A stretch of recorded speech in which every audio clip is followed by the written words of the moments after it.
ಅಂತ ನೋಡ್ತಾ ಹೋಗೋದಾದ್ರೆ ಈಗಾಗಲೇ ಏನು ಬೆಂಗಳೂರು ಮಹಾನಗರ ಈಗ ಮುಳುಗಡೆಯಾಗಿ ಹೋಗ್ಬಿಟ್ಟಿದೆ. ಬೆಂಗಳೂರು ರೋಡ್ಗಳಲ್ಲಿ ಈಗಂದ್ರೆ ರೋಡ್ಗಳಲ್ಲಿ ಬೋಟುಗಳ ಆರ್ಭಟ ಶುರುವಾಗಿದೆ. ಬೆಂಗಳೂರಿನ 50 ಬಡಾವಣೆಗಳು ಈಗ ಮುಳುಗಡೆಯಾಗಿದೆ. ಈಗಾಗಲೇ 132 ಕಳೆದ ರಾತ್ರಿ 132 ಮಿಲಿಮೀಟರ್ನಷ್ಟು ಮಳೆ ಸುರಿದು ದಾಖಲೆಯನ್ನು ನಿರ್ಮಾಣ ಮಾಡಿದೆ. ಎಲ್ಲವೂ ಏನಂತಂದ್ರೆ ಒಂದು ಕಡೆ ಸೈಕ್ಲೋನ್ನ ಅಬ್ಬರ ಶುರುವಾಗಿದೆ, ಸೈಕ್ಲೋನ್ ಫಾರ್ಮ್ ಆಗಿದೆ ಅಂತ ಹೇಳಲಾಗ್ತಾ ಇದೆ. ಮುಂದಿನ ದಿನಗಳಲ್ಲಿ ಭಾರೀ ಪ್ರಮಾಣದಲ್ಲಿ ಮಳೆ ಸುರಿಯುವ ಸಾಧ್ಯತೆ ಇದೆ ಅಂತ ಈಗಾಗಲೇ ಹವಾಮಾನ ಇಲಾಖೆ ಮುನ್ಸೂಚನೆಯನ್ನು ಕೊಟ್ಟಿದೆ. ಈಗ ಮಳೆಗಾಲವನ್ನು ಮೀರಿಸುವಂತಹ ಮುಂಗಾರು ಪೂರ್ವ ಮಳೆ ಈಗ ಅಬ್ಬರಿಸ್ತಾಗಿದೆ. ಅದು ಎಷ್ಟರ ಮಟ್ಟಿಗೆ ಅಂತಂದರೆ ಈಗ ಮೇ ತಿಂಗಳಲ್ಲಿ ಅಂದರೆ ಇತಿಹಾಸವನ್ನು ನೋಡೋದಾದರೆ ಮೇ ತಿಂಗಳಲ್ಲಿ ಈಗ 20ನೇ ತಾರೀಕು ಇನ್ನೂ ಈ ಮೇ ತಿಂಗಳು ಮುಗಿಯೋದಕ್ಕೆ ಇನ್ನೂ ತುಂಬ ದಿನ ಇದೆ. ಆದರೆ ಮೇ ಅರ್ಧದಕ್ಕೆ 132 ಮಿಲಿಮೀಟರ್ನಷ್ಟು ಮಳೆ ಸುರಿದಿದೆ ಅಂತಂದರೆ ಇದು ರೆಕಾರ್ಡ್ ಬ್ರೇಕ್ ಅಂತಲೇ ಹೇಳಲಾಗ್ತಾ ಇದೆ. ಒಂದೇ ರಾತ್ರಿ 132 ಮಿಲಿಮೀಟರ್ನಷ್ಟು ಮಳೆ ಸುರಿದಿದೆ. ಇದು ವರ್ಷದ ದಾಖಲೆಯಾಗಿದೆ.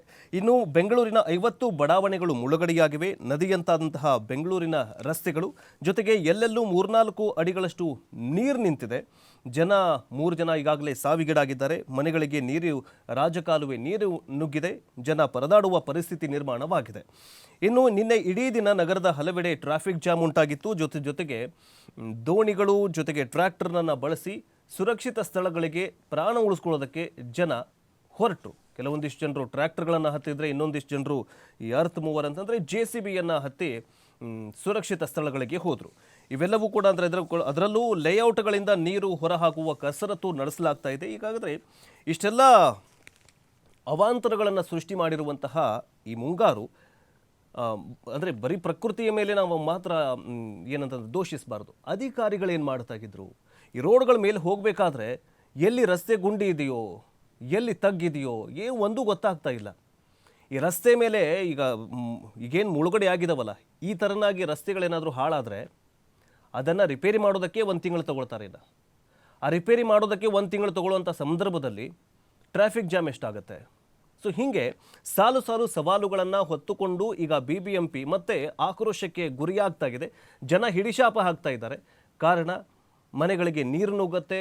ಈ ಗ್ರೌಂಡ್ ಫ್ಲೋರಲ್ಲಿರುವಂತಹ ಜನರ ಗೋಳು ದೊಡ್ಡ ಕೇಳತೀರದಾಗಿರುತ್ತೆ. ಯಾಕಂತಂದರೆ ಮಳೆ ನೀರು ಒಳಗಡೆ ನುಗ್ಗುತ್ತೆ, ಜೊತೆಗೆ ಕೊಳಚೆ ನೀರನ್ನು ಒಳಗಡೆ ನುಗ್ಗುತ್ತೆ. ಅದನ್ನು ಕ್ಲೀನ್ ಮಾಡಬೇಕು. ಕ್ಲೀನ್ ಮಾಡಿದ ನಂತರ ಮತ್ತೆ ಜನರಿಗೆ, ಅಲ್ಲಿನ ನಿವಾಸಿಗಳಿಗೆ ಆರೋಗ್ಯದ ಸಮಸ್ಯೆ ಉಂಟಾಗತ್ತೆ. ಸೊ ಹೀಗೆ ಮಳೆ ಈಗ ಅಂದರೆ ಮಳೆಯಿಂದಾಗಿ ಮಳೆಗೆ ಬೆಂದ ಕಾಳೂರು ಈಗ ನೊಂದ ಕಾಳೂರು ಆಗು ಹೋಗಿದೆ ಅಂತ ಒಂದು ಹೆಡ್ಲೈನ್ ಇದೆ.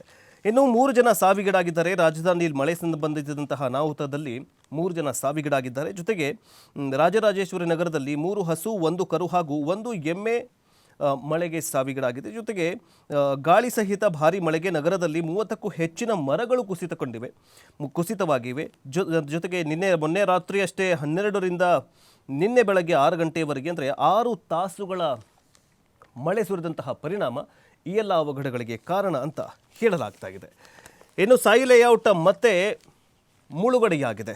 ಸಾಯಿ ಲೇಔಟ್ ಅಂತಂದರೆ ಇದು ಈ ಚಂದ್ರ ಲೇಔಟು, ಸಾಯಿ ಲೇಔಟು, ಕೆಲವೊಂದಿಷ್ಟು ಲೇಔಟ್ಗಳು ಅವುಗಳನ್ನು ಹೆಂಗೆ ನಿರ್ಮಾಣ ಮಾಡಿದಾರೋ ಅಂತ ಗೊತ್ತಾಗ್ತಾ ಇಲ್ಲ. ಐದರ್ ಇವರು ನಿರ್ಮಾಣ ಮಾಡೋದ್ರಲ್ಲಿ ಏನಾದರೂ ಎಡವಿದಾರಾ ಅಥವಾ BBMP ಪ್ಲಾನ್ ಮಾಡಿದ್ರಲ್ಲಿ ಎಡವಿದೆಯಾ ಏನಂತ ಗೊತ್ತಾಗ್ತಾ ಇಲ್ಲ. ಆದರೆ ಇವರು ನಿರ್ಮಾಣ ಮಾಡಿದ್ದಾರೆ, ಲೇಔಟ್ಗಳನ್ನು ನಿರ್ಮಾಣ ಮಾಡಿದ್ದಾರೆ. ಆದರೆ ಜನ ಈಗಲ್ಲಿ ಪ್ರಾಬ್ಲಮ್ಗೆ ಸಿಕ್ಕಾಕೊಳ್ತಾಗಿದ್ದಾರೆ. ಅದರಲ್ಲಿ ಪ್ರತಿ ಮಳೆಗಾಲದಲ್ಲೂ ಮುಳುಗಡೆಯಾಗುವಂತಹ Sai layout, ideal homes layout ಭಾನುವಾರ ಮತ್ತೆ ಸುರಿದಂತಹ ಮಳೆಗೆ ಮತ್ತೆ ಮುಳುಗಡೆಯಾಗಿವೆ. ಮಳೆ ಆರಂಭವಾಗ್ತಾ ಇದ್ದಂತೆ ಈ ಬಡಾವಣೆಗಳಲ್ಲಿ ಪ್ರವಾಹ ಪರಿಸ್ಥಿತಿ ಉಂಟಾಗಿ ಜನ ರಾತ್ರಿ ಇಡೀ ಜೀವ ಉಳಿಸ್ಕೊಂಡ್ರೆ ಸಾಕಪ್ಪ ಅನ್ನುವಂತಹ ಮಟ್ಟಕ್ಕೆ ಬಂದು ನಿಂತಿದ್ದಾರೆ. ಆದರೆ ಕೆಲವೊಂದಿಷ್ಟು ಜನರು ಟ್ರ್ಯಾಕ್ಟರ್ಗಳನ್ನು ಹತ್ತಿ, ಸಿಟಿ ಜನ ಟ್ರ್ಯಾಕ್ಟರ್ ಹತ್ತಿದ್ರೆ ಒಂಥರ ಅನ್ಸತ್ ಬಿಡುತ್ತೆ. ಸಿಟಿ ಜನ ಟ್ರ್ಯಾಕ್ಟರ್ ಹತ್ತಿ ಪ್ರಾಣ ಹಳ್ಳಿ ಕಡೆ ಎಲ್ಲ ಜನ ಟ್ರ್ಯಾಕ್ಟರ್ ಹತ್ತಿ ಗದ್ದೆಗಳಿಗೆ ಹೋಗ್ತಾರೆ ಕೆಲಸಕ್ಕೆ. ಆದರೆ ಸಿಟಿ ಜನ ಟ್ರ್ಯಾಕ್ಟರ್ಗಳನ್ನು ಹತ್ತಿ ಜೀವ ಉಳಿಸ್ಕೊಂಡ್ರೆ ಸಾಕಪ್ಪ ಅಂತ ಸುರಕ್ಷಿತ ಸ್ಥಳಗಳಿಗೆ ಟ್ರ್ಯಾಕ್ಟರ್ಗಳನ್ನು ಬಳಸ್ಕೊಂಡಿದ್ದಾರೆ. ಇನ್ನು ಬೆಂಗಳೂರಲ್ಲಿ ರೋಡ್ಗಳ ಮೇಲೆ ವಾಹನಗಳ ಸಂಚಾರ ಇದ್ದೇ ಇರುತ್ತೆ. ಆದರೆ ನಿನ್ನೆ ಮೊನ್ನೆಯಿಂದ ಸುರಿತಾ ಇರುವ ಮಳೆಯಿಂದಾಗಿ ರೋಡ್ಗಳ ಮೇಲೆ ಬೋಟ್ಗಳ ಆರ್ಭಟ ದುಪ್ಪಟ್ಟಾಗಿದೆ. ಬೋಟ್ಗಳು ಓಡಾಡ್ತಾ ಇರೋದನ್ನು ನೋಡಿದಂತಹ ಜನ, ಇದೇನಪ್ಪ ಇಷ್ಟು ಬೋಟ್ಗಳು ಓಡಾಡೋ ಪರಿಸ್ಥಿತಿಗೆ ಇಷ್ಟು ನೀರು ನಿಂತಿದೆಯಲ್ಲ ಅಂತ ಜನ ಹಿಡಿಶಾಪ ಹಾಕ್ತಿದ್ದಾರೆ. ಇನ್ನು ಈಗಾಗಲೇ ಬಿಬಿಎಂಪಿ ನಿಯಂತ್ರಣ ಕೊಠಡಿಗೆ ಸಿಎಂ ಡಿಸಿಎಂ ಅವರು ಕೂಡ ಭೇಟಿ ನೀಡಿದ್ದಾರೆ. ಭಾನುವಾರ ರಾತ್ರಿ ಸುರಿದಂತಹ ಮಳೆಯಿಂದಾಗಿ ಸಾಕಷ್ಟು ಸಮಸ್ಯೆಗಳು ಎದುರಾದ ಹಿನ್ನೆಲೆಯಲ್ಲಿ ಮುಖ್ಯಮಂತ್ರಿ ಸಿದ್ದರಾಮಯ್ಯ ಹಾಗೂ ಉಪಮುಖ್ಯಮಂತ್ರಿ ಡಿಕೆ ಶಿವಕುಮಾರ್ ಅವರು ಬಿಬಿಎಂ ಕೇಂದ್ರ ಕಚೇರಿಗೆ ತೆರಳಿ ಮಾಹಿತಿಯನ್ನು ಪಡೆದುಕೊಂಡಿದ್ದಾರೆ. ಇನ್ನು ಮಳೆ ಹಾನಿ ಪ್ರದೇಶಗಳಿಗೆ ಸಿಎಂ ನಾಳೆ ಭೇಟಿ ಕೊಡಲಿದ್ದಾರಂತೆ. ಮಳೆಯಿಂದಾಗಿ ಹಾನಿ ಪ್ರದೇಶಗಳಿಗೆ ಮುಖ್ಯಮಂತ್ರಿ ಸಿದ್ದರಾಮಯ್ಯನವರು ಸೋಮವಾರ ಸಂಜೆ ಭೇಟಿ ನೀಡುವ ಸಾಧ್ಯತೆ ಇದೆ ಅಂತ ಹೇಳಲಾಗ್ತಾ ಇದೆ. ಆದರೆ ಮಳೆ ಸುರಿದ ಕಾರಣ ಹಾಗೂ ಎಲ್ಲೆಡೆ ಸಂಚಾರ ದಟ್ಟಣೆ ಹೆಚ್ಚಾದ ಕಾರಣಕ್ಕಾಗಿ ನಗರ ಅಂದರೆ ವೀಕ್ಷಣೆ ಮಾಡೋದಕ್ಕೆ ಅಂದರೆ ಸಿಟಿ ರೌಂಡ್ಸ್ ಏನು ನಿಷೇಧ ಅಂದರೆ ರದ್ದು ಮಾಡಿದ್ದಾರಂತೆ. ಇನ್ನು ಬುಧವಾರ ಈ ಒಂದು ಸಿಟಿ ರೌಂಡ್ಸ್ ನಡೆಸಲಿದ್ದಾರೆ ಸಿದ್ದರಾಮಯ್ಯನವರು.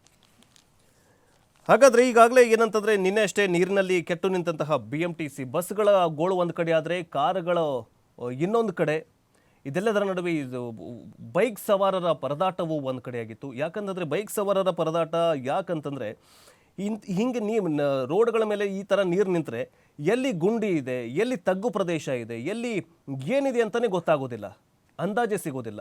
ಎಷ್ಟೋ ಜನ ಕಳೆದ 2023ರಲ್ಲಿ ಒಬ್ಬ ವ್ಯಕ್ತಿ ಚರಂಡಿ ಒಳಗಡೆ ಬಿದ್ದು ಕೊಚ್ಕೊಂಡು ಹೋಗಿದ್ದ. 26-27 ವರ್ಷದ ಯುವಕ ಕೊಚ್ಕೊಂಡು ಹೋಗಿದ್ದ.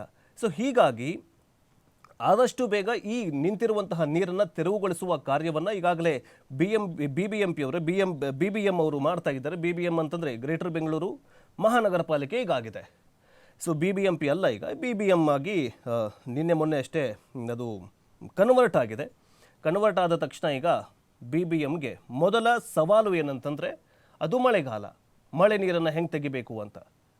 ಸೊ ಈಗಾಗಲೇ BBM ಅವರು ಈಗ ಮಳೆ ನೀರನ್ನು ತೆರವು ಕಾರ್ಯಾಚರಣೆಯನ್ನು ಮಾಡ್ತಾ ಇದ್ದಾರೆ.